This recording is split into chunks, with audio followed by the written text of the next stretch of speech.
Don't be expecting or think about outcomes. Think about the psychological benefit of using your creative mind to make something with your hard work and your imagination. I'm Charla Lariston. I've been a TV writer for almost a decade, but it wasn't that long ago that quitting my day job and moving to Hollywood was nothing but a pipe dream. After lots of failures, many mistakes, and many lessons learned, I've now written for 7 TV shows, 2 features, and sold 3 TV pilots. I've done all this through imposter syndrome, burnout, and with zero roadmap. On the Working Writer podcast, I pull back the curtain on breaking in and teach screenwriters and creatives how to thrive both personally and professionally. Without further ado, let's get to work.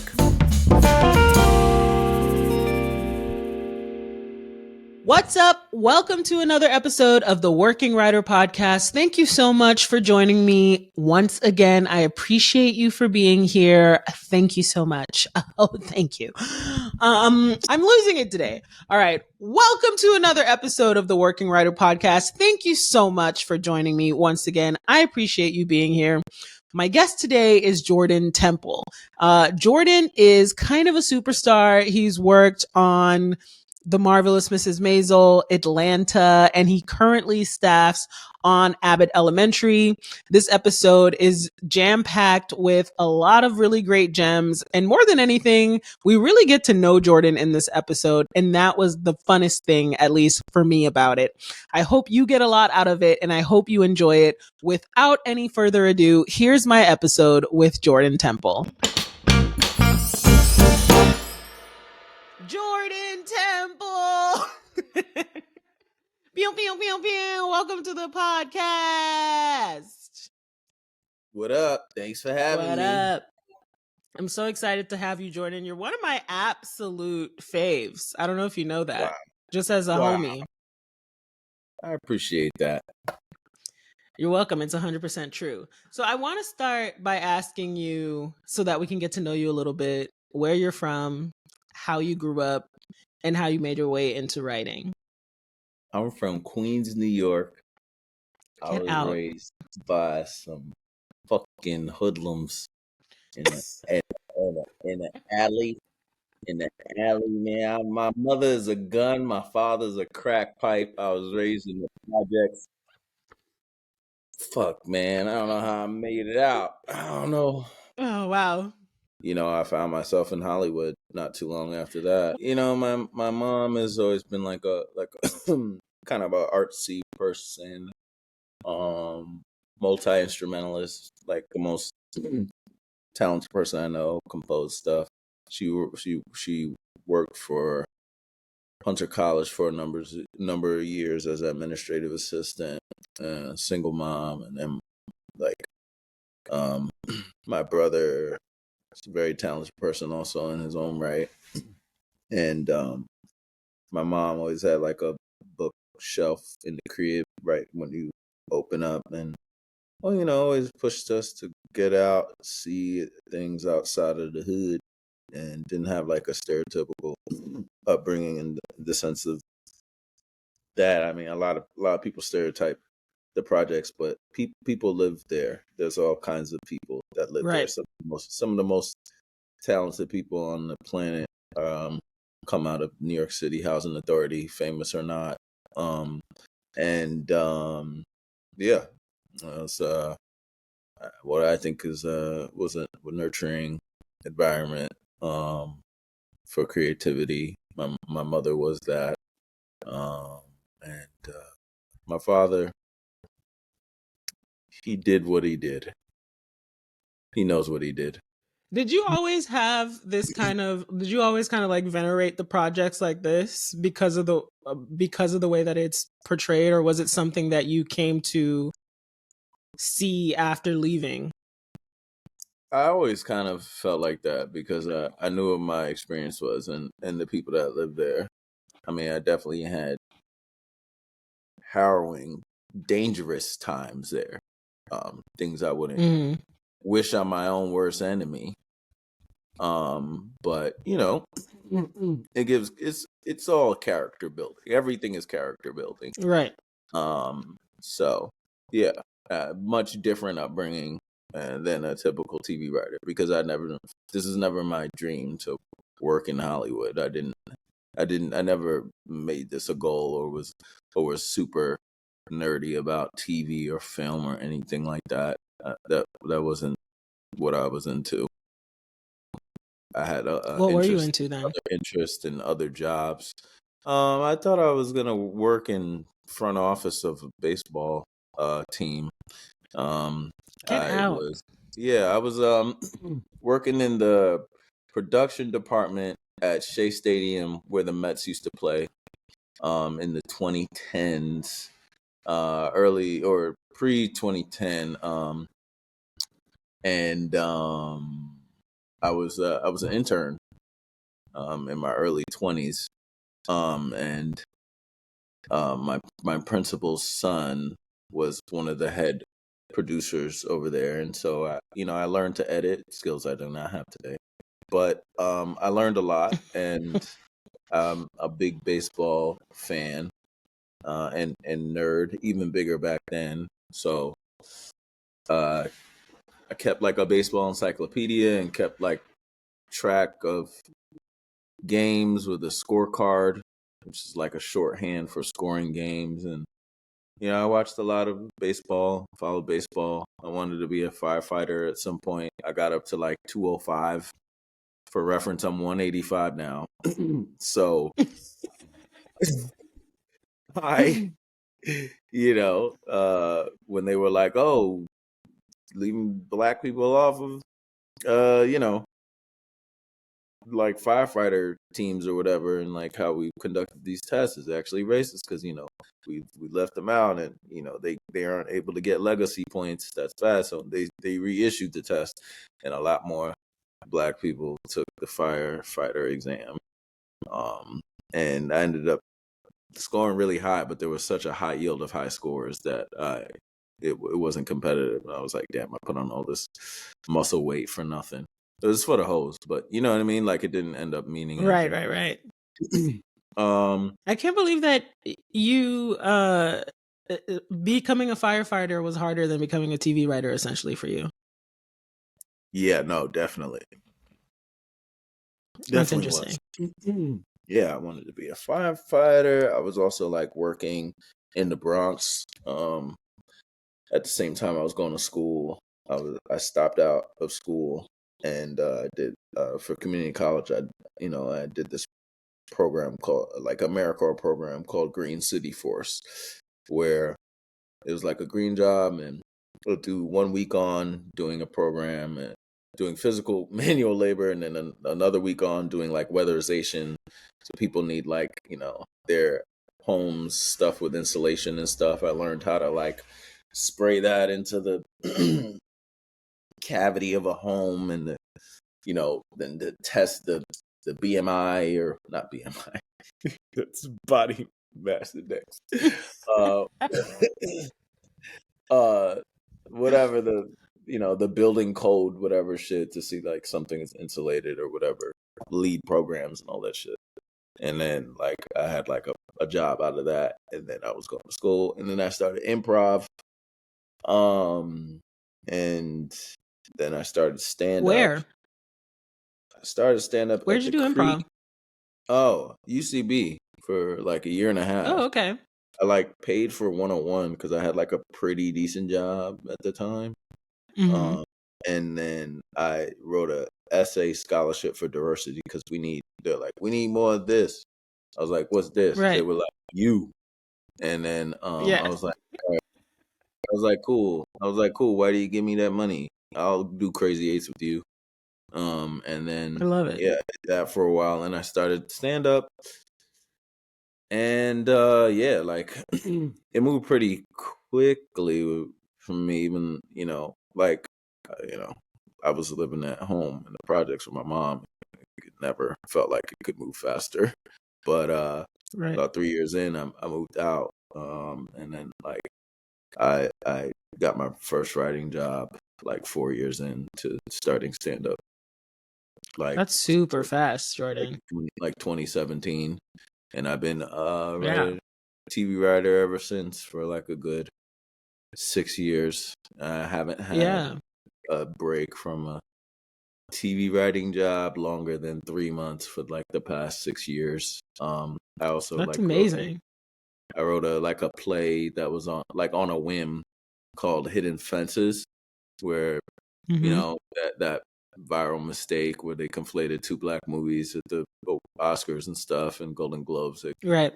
call it Hidden Fences and they call it Hidden Fences, Hidden Figures and Fences. They made one It's movie, Hidden Figures. Yeah. so Yeah.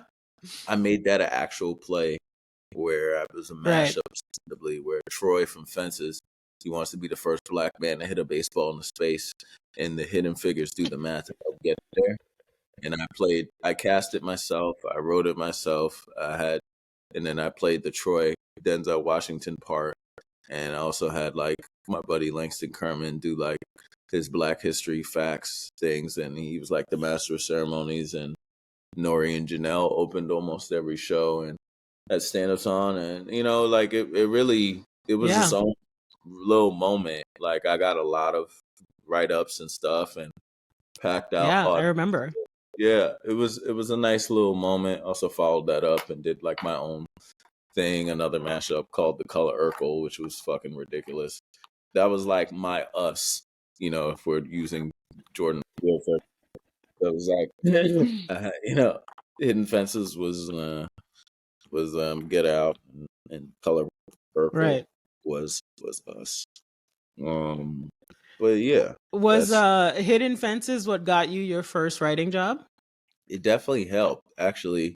Mm-hmm. My boy Kevin Barnett, rest in peace. It's actually been 5 years since that. That makes me feel old as fuck. Yeah. Since I saw to you post literally about it today. today, yeah, literally It's today. So insane. he recommended me, rest his soul, to was a champion for me, for my first writing job, and I had like 3 interviews where I was just like losing my mind, pitching, being like, "Fuck, I gotta get this goddamn job," or I'm Yeah. fucked.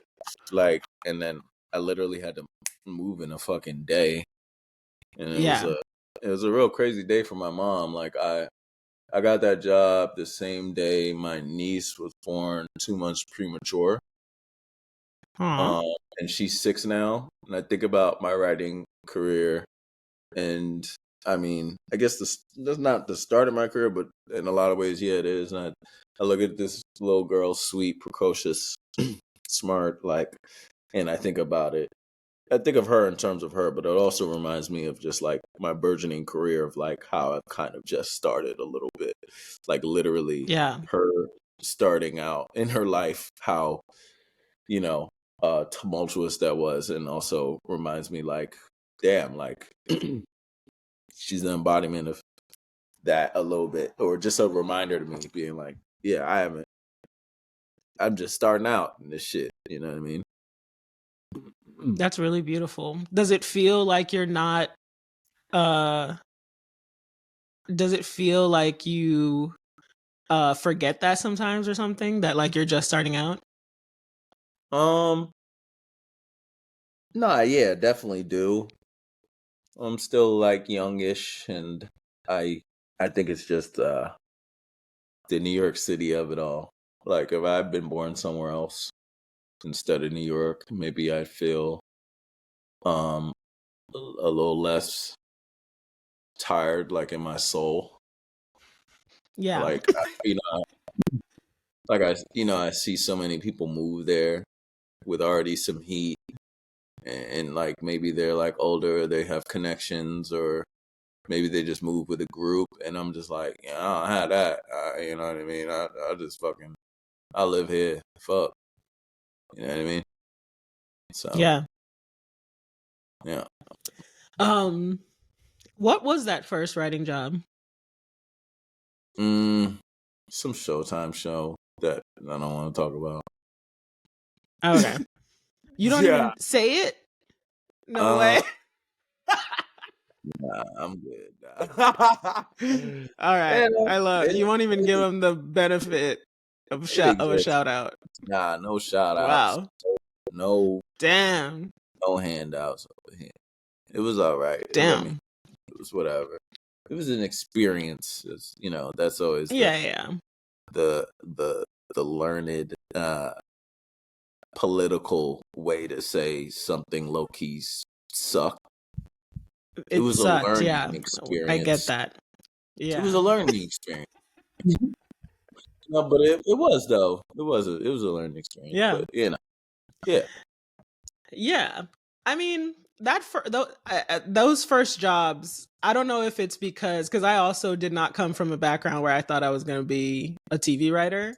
And I don't know if it's because I came from that background that made that first job so hard. Because, like, when I looked around, other people that, even if it was their first writing job, they just seemed more comfortable than I was, So I don't know if it was like, I don't know if it's like, because I was a diversity hire that I learned later for my first job.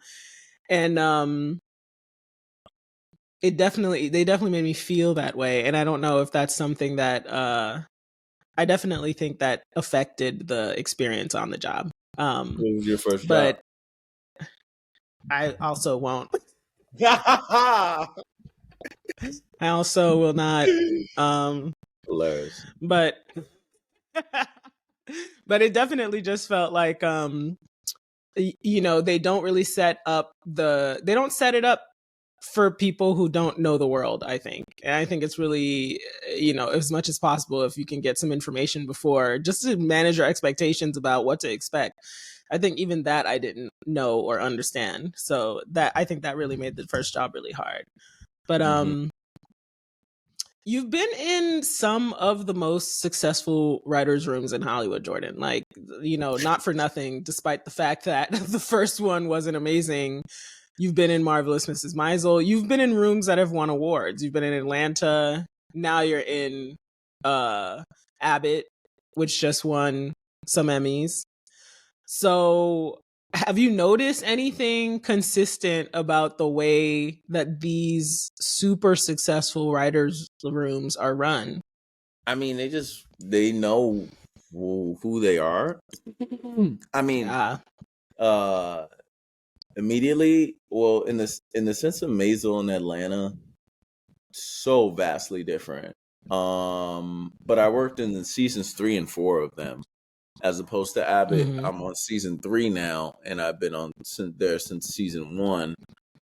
The major difference between those shows is, like, Abbott is using a formula we've seen before, whereas even though it's different spin on a familiar twist, which I think is a little bit not easier, but maybe easier to digest in some ways in the mockumentary style, and bringing back that and making it fresh and making it real, and it just working. There's a real good feeling when you watch Abbott. The way that Atlanta and Maisel are vastly different is they're dealing with the entertainment business, two different sides of it, and following managers and their talent, and they're made by people who've worked deeply in that business, between or have the experience from someone like Amy Sherman Palladino's father, was a comic who would open for, black acts, and, was in the business, and, she got to see that and hear stories and Jewish culture and New York City and, the period piece of it all. And Atlanta is very much based on Donald's own experience, and those shows are almost, to me, like legacy shows, because they came after both of those creators are very established in the business. Like Atlanta almost didn't get made, and Donald was already super famous. Yeah.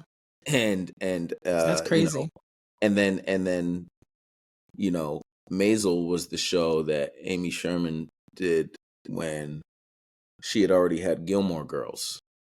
So those shows they were going for different things, and are also much darker than a broadcast sitcom would be. They're not sitcoms. Also, Right. sitcoms are something Q Dollars brought back seemingly single handedly. So they're Pretty much much, different. yeah. Yeah. So it's vastly different.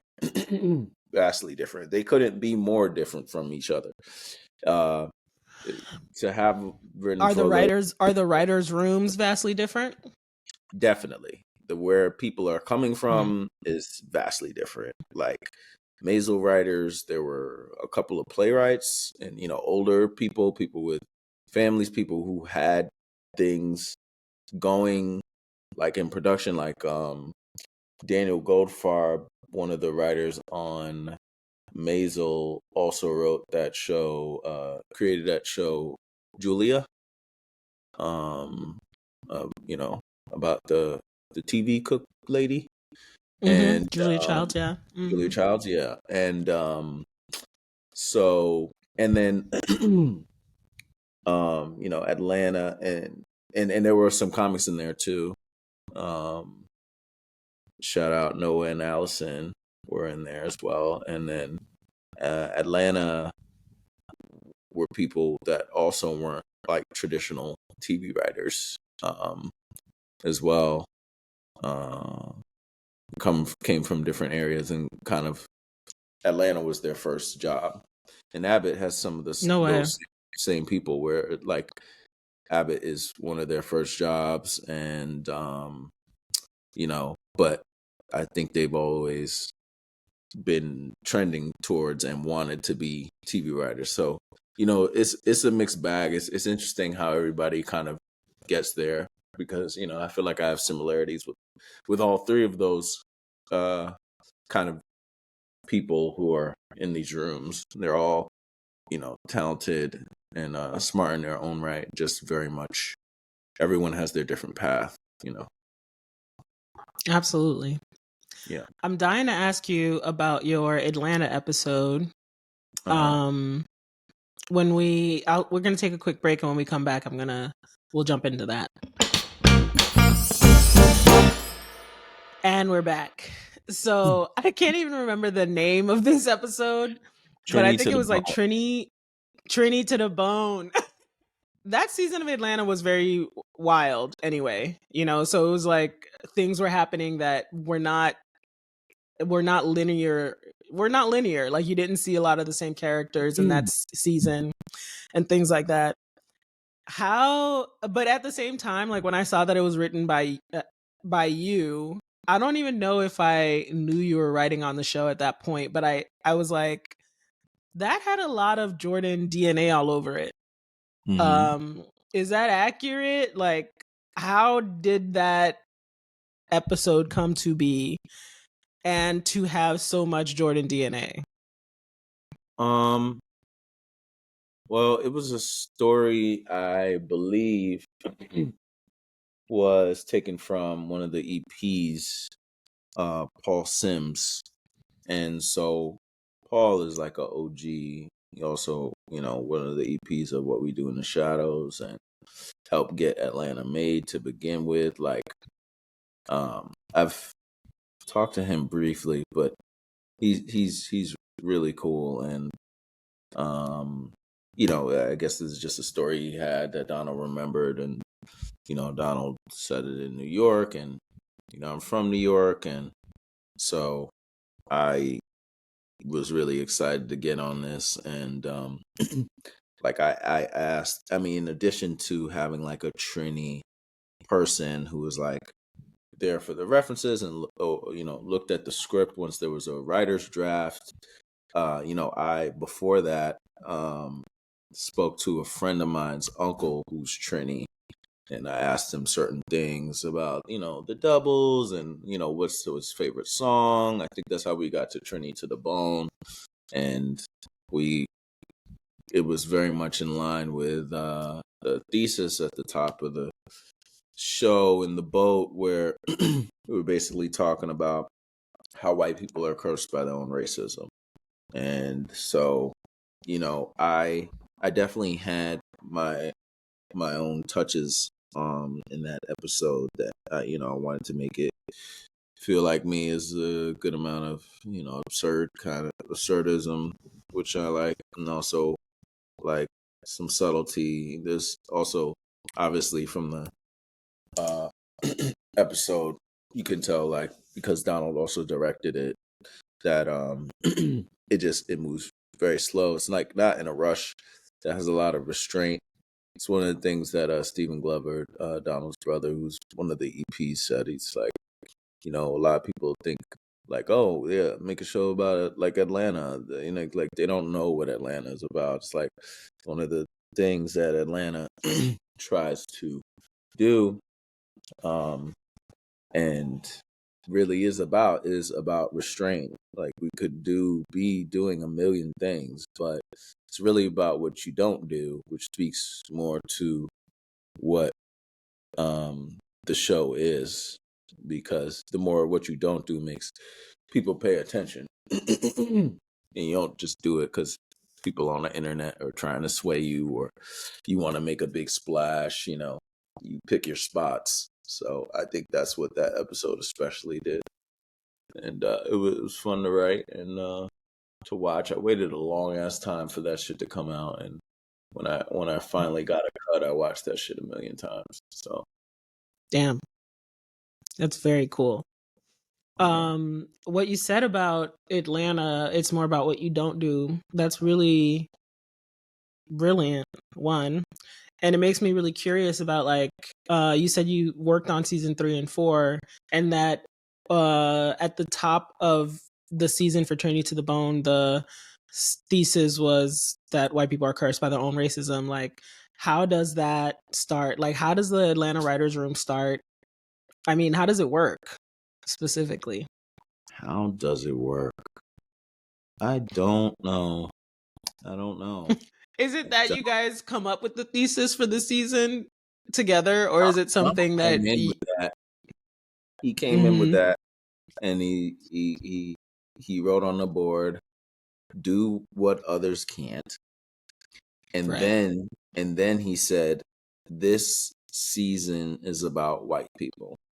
That's what he said, and I was like, "Okay," and I was pretty much terrified every day, Charlotte. I was What like, can't others do? It's like, I know, but I kind of just want to hear you articulate it. I yeah, I was so intimidated. Not just by the writers per se, but Donald. He's like Yeah. the only person in this business I look up to. Oh, Um, damn. he's the only person in this business I look up to. He's the only Why model. is it? Did you look up to him before you worked for him, Yes, or after? absolutely, Okay. definitely, Mm-hmm. definitely. When Atlanta came out, I was like, okay, and Yeah.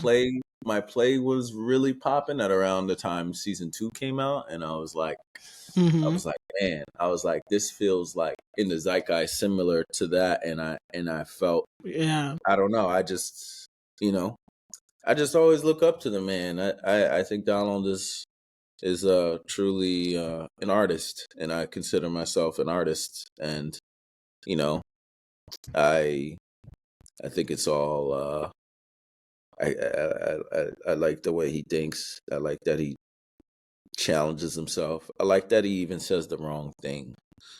I like that he's a human being, and he's a real person. I love the man. What was the? I love that you love him. What was the room like? Like, was he in the room every day? Like, was it a regular schedule kind of thing? He was in there frequently, and then he'd go downstairs sometime because it was a recording studio downstairs, and he'd be making music. So we'd be like pitching sometimes, and then like Daniel Kaluuya would come over for some reason, and then you Mm-hmm. hear the recording studio open, or you hear the recordio studio door open, and it'll be like 6 foot, get out the way, and I'll be like, what? And then it Oh close and God. be like, so let's see, what do we see Paperboy doing this season? like what? I'm like, where am I? It just felt like he's likened himself, like or either comparing himself or looking up to like Willy Wonka. That's like the only person he's Interesting. like, and I think he very much has his chocolate factory, you know. Yeah. Uh, Donald, like Yeah. he definitely has like a Willy Wonka um sensibility. Everything goes, a lot of experimentation, but Damn. also like a lot of intention. Yeah, Damn. I love it. I feel I like I love missed a it. question. You asked Um, something. I mean, I just asked like if it was like a regular day, but it kind of sounds like it wasn't. It sounds like it was Nah. very experimental and random. Yeah, no, it was wild. I mean, it would be like we'd watch random videos and we'd find a way to put story around it. And we Mhm. clip little pieces of internet zeitgeisty shit and put it into the spirit of the show and be like, this is the direction we're going. Or I saw this, or I heard this, or I experienced this, or this is a tour story, and this is something happened to us on the road. Or his music manager would come in and be like, remember the time? And then we kind of all build around several stories and then pick one and then find a direction and just try to weave around and bring it back to the characters or not. Because, once, we had to do season 3 and 4 in 6 months, and then the pandemic hit. So Oh it snap! was a lot. It was a lot of work. It was a lot. It was very mind breaking sometimes. Yeah. I What time would you usually get out of there? mm, like 4:30, That's not bad. 5. Yeah, we That's not usually work bad. That's a 10, regular day. 10 to 4:30. Yeah, regular ass day. Yeah. Yeah, it was. How Yeah. have you changed as a person in these 6 years since Hidden Fences and writing Ooh, for these shows? man, I don't know. There's a part of me that feels like I used to be more optimistic. I think I used to. I'm not sure if I thought I'd still be writing. I don't mind being a TV writer. Um, Yeah. I thought maybe because I was writing, I didn't have a chance to build out my play more. I definitely still want to go back to playwriting and different things. Um, I'm very much consider myself a maker. So, opposite of your question, but I think that's how I've kind of stayed the same. And I'm thinking about angles and ways to challenge myself creatively. So I didn't get in this to have a job. There's things I'll do. No one has to pay me. No one has to do anything. And it's not just scripts. Like, I think that's good. But like post strike, post double strike, there's so few things getting made that Yeah. outlook for writing a script and no one seeing it, and or just doing it for my versus doing it for myself is much more valuable if I am going to do it. So I'd like to do more shorts, and I have to write more shorts, get to the point where I build up enough skills and have a lot less fear and a lot more time where I'm consistently writing my own shorts and directing them and starring in them, and I think I've the ways I've changed is in some ways I think I've lost some of that optimism and hope for what I want to do,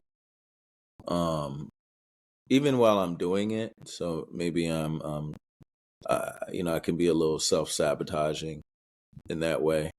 Can, But can you yeah, unpack that? Like, what is it that you want to do? Make? Is it that you've lost the yeah, optimism that you'll get to make things yes.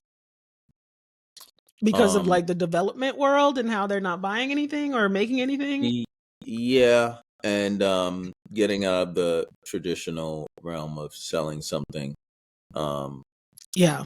and potentially starring in something, but because I want to do it for me, not because I'm like, oh, this is gonna blow me up, and I just really truly want an audience on my own who know me for me, as opposed to me being after whatever I'm a part of. And that's why I love to play, because I feel like I had so much freedom to be myself, and freedom is my drink of choice. I love Yeah.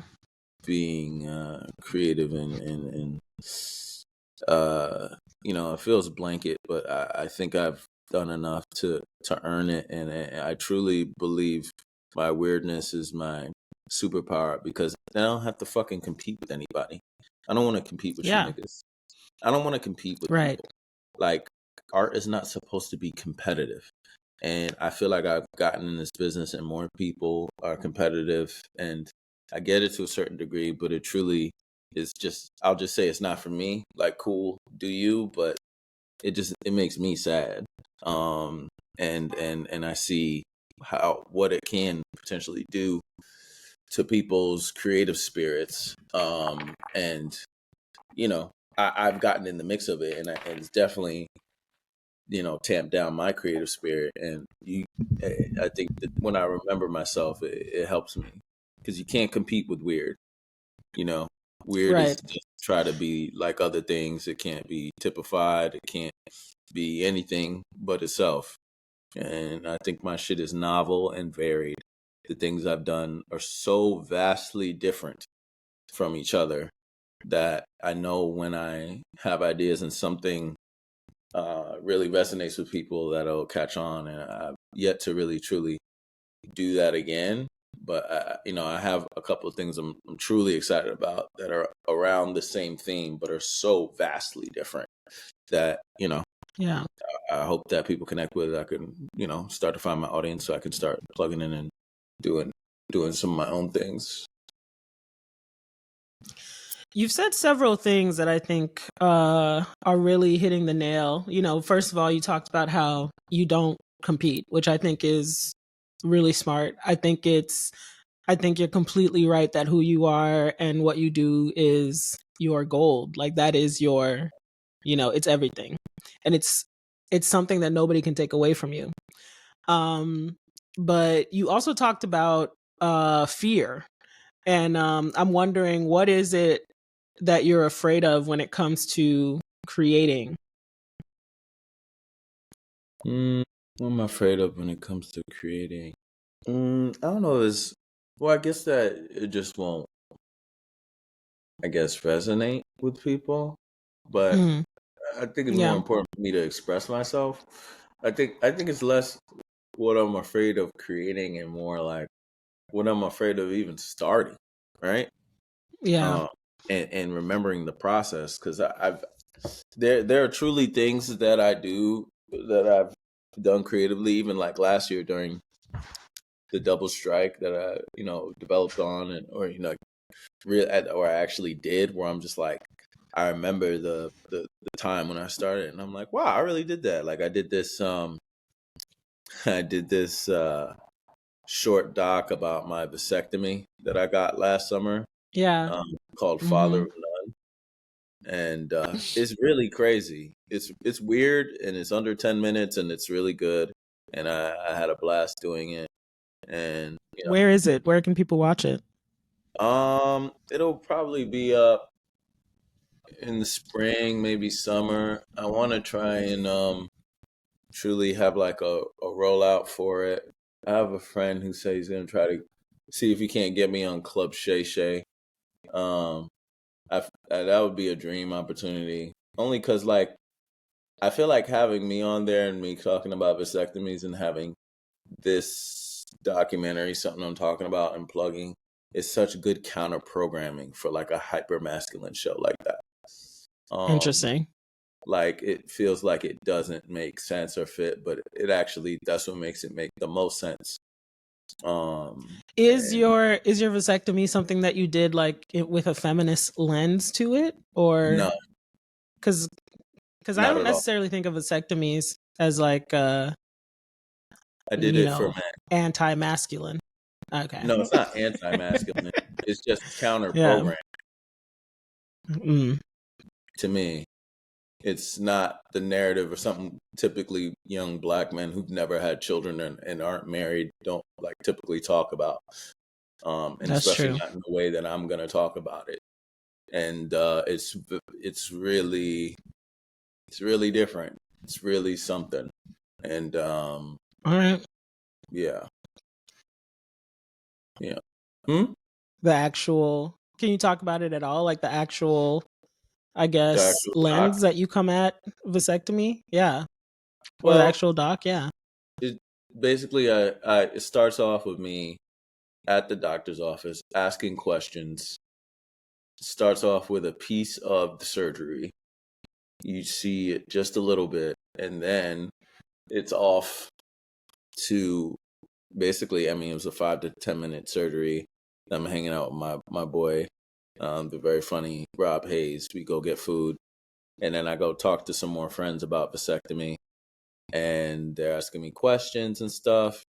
And then basically, I just at the midpoint of the doc is also when I was in the process of it, when I was talking to my director, the talented Mekki Leaper, I was like, how do I create tension? I'm like, I need some more tension. And we kind of devised this because, he worked on Jury Duty, and we devised a kind of Mm-hmm. reality show type segment. We got a producer to get 5 random men, 1 white man, 2 Black men, a Hispanic man, and an Asian man, and ask them what they thought about vasectomy, masculinity, and then basically created like this, used a stock image of this white man that was kind of a stand-in for me, and being like, this man got a vasectomy, should he? And they're like, no, don't do it. No, I was like, talk to him like he's this chair. They're like, don't do it, buddy. Da da da. And then I was like, what if I told you I'm him? And then their tune completely got much worse. And they're like, nigga, what are you doing?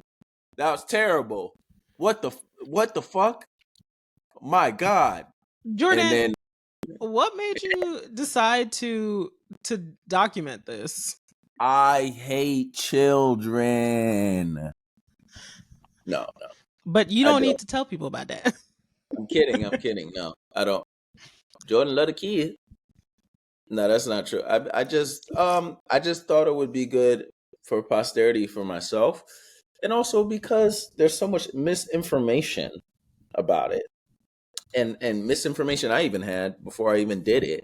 And I it's comedic, but it's also like part informational, and also something I think is very heartfelt and weird and interesting, and no one else was doing it.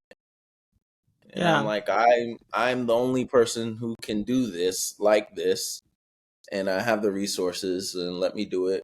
Also have, even though it's sub 10 minutes, I also have like a bunch of like unused footage. So once it's out and I have the trailer out and everything, I'm gonna also post for like 3 months, like 40 to 50, 1 to 2 minute videos that there are other Very dope. conversations happening in it between the men's group and my friends, and me talking to my buddies about our fathers and different things like that, and fatherhood in general. So I think that is something that, I'm talking to men, and I'm being okay with knowing like that's part of my audience, and that's who I want to talk to. So many people, they have their audience, and they're very resolute on, Greta Gerwig. She even said that, she's like, I write movies for women. Yeah. I make stuff for women. That's my audience, and that's how I feel too.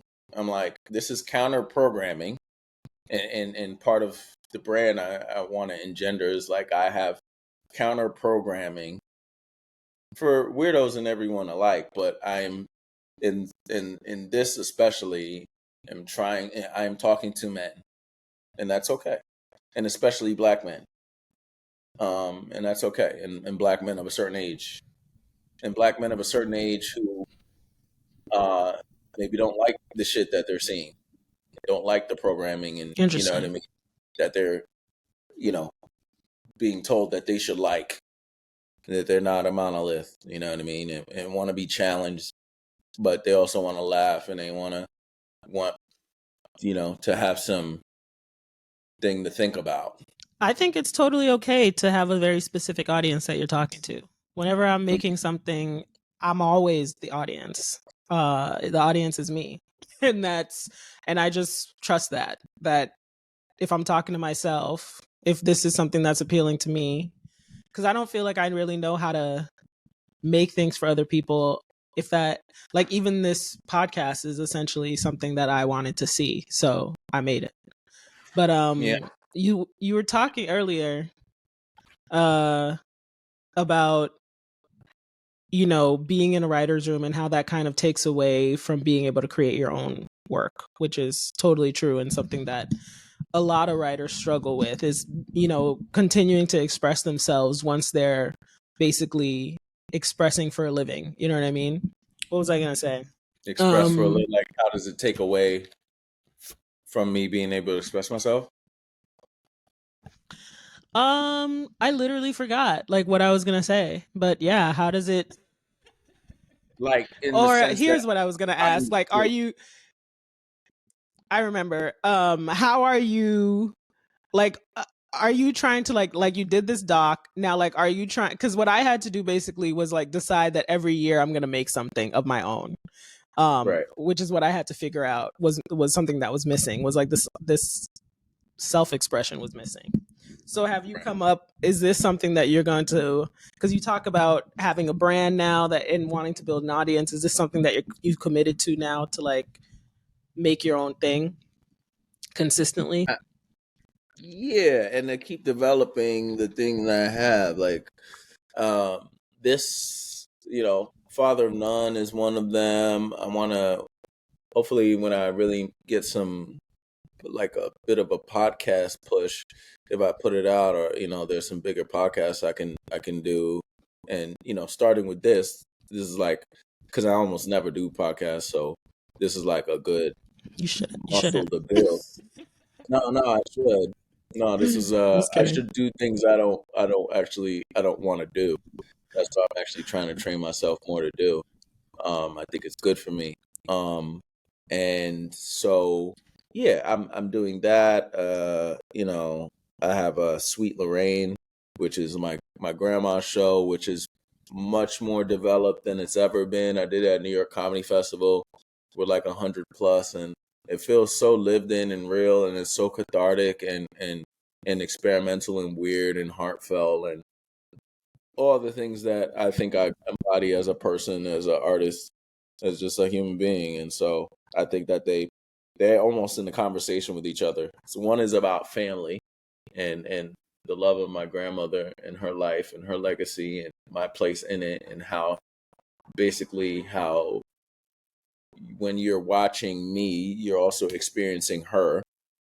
And then the other Yeah. is how and family, and then the other is how I've chosen not to have a family in, Father of None. So they're kind of, they're very wildly different, varied, and also novel, but also have similar themes in a way. So I think starting off with those and developing them, as well as, like, I'd like to have a podcast and thinking about the overarching story that I'm telling about myself, whether I'm doing something seemingly every day or not. I'm still like going to work. There's different things. It's still like the beginning of the year. I feel like I had a good year last year and pushing out my own stuff because I had some time, and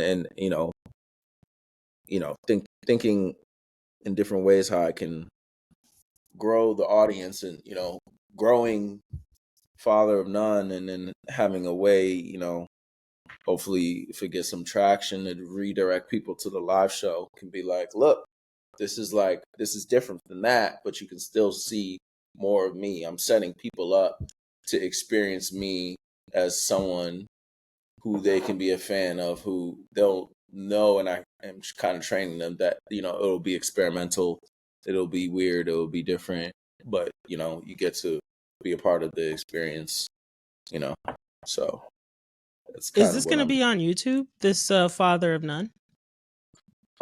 at some point. I don't just want to slap it up there without any serious promotional push, and that's why Yeah. I'm hoping I can get on a big podcast or a Club Shay Shay or some shit like that. You know what I mean?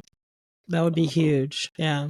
You're very dope, Jordan. And Hey, I'm very appreciate you. excited to see what you're doing. I'm sad to hear that you've lost your optimism, but I feel like so many of us do. Like most of us hardly get to make the things that we sell or pitch or whatever. Right? Um is there anything you would say to like 6 years ago, Jordan, with what you know now, knowing what you know now? What would I say to Jordy? I would say don't be fixated on how you're gonna accomplish something, or don't be fixated on an end goal. Like, oh, so and so will see this, and oh man, that would be great, and oh, I hope this happens because then this will happen. Like, don't be expecting or think about outcomes. Think about the psychological benefit of using your creative mind to make something with your hard work and your imagination, and how good that felt when you did Hidden Fences. Because the harder you think about it, and give yourself time and kind of develop, the more you'll be able to surprise yourself. I think that there's some things, that definitely discouraged me, more in my personal life than in the business, that kind of, can hurt maybe your sense of self, not even self-esteem, but like your creative vision, and be like, man, you know, I wish this person was here to encourage me here, or, I wish I had a mentor or older, Black person to kind of lead me. But like, I can kind of, even if I don't have that, or I wish I had that sometimes, I've learned how to be that to myself and encourage myself, and talk nicer to myself, um, soothe myself, spend time with myself, reflect with myself, laugh at myself, cry with myself, love myself, like myself. There's a lot of the work I do is self-discovery. I don't think there's any knowledge more important than self-knowledge, and that's the thing that, in the through line, I think, I would tell me to keep doing. I think myself, in not an egotistical, narcissistic way, is the best way to understand my art and try to build myself up so that I can, with hard work, continue to surprise and challenge the idea of who I am completely. Damn. Damn, Jordan. All right. I feel like That's the on clip that you note, got. That's the clip you gotta use. That yeah, was hard. on that note, that was on point. Thank you, Jordan Temple. Thank you, Charlotte Lauriston. What a wonderful episode with Jordan Temple. Such a creative person, such a wonderful mind, such an interesting human being. I got so much out of the episode. I really hope you did too. Before I leave, I do want you to know that I am having a live virtual networking workshop in Mixer on Zoom, February 21 at 5 p.m. PST. We're going to be doing icebreakers to help you come out of your shell. We're going to be doing small group breakout rooms so that you can connect individually, one-on-one with other writers in a real, genuine way. And of course, I'm going to be teaching, I'm going to be doing a workshop about how to actually network for real. So if you're someone who doesn't have a network, if you're someone who's really introverted when it comes to networking or just thinks networking is insane, that it's just like nuts and slimy or whatever it is that you make assumptions about what networking is, eliminate all of your assumptions, come to this networking workshop and learn what it's like for real to really build a network with intention. The link will be down in the description below. That's all I got for you guys today. Until next time, bro, get out there, get to work.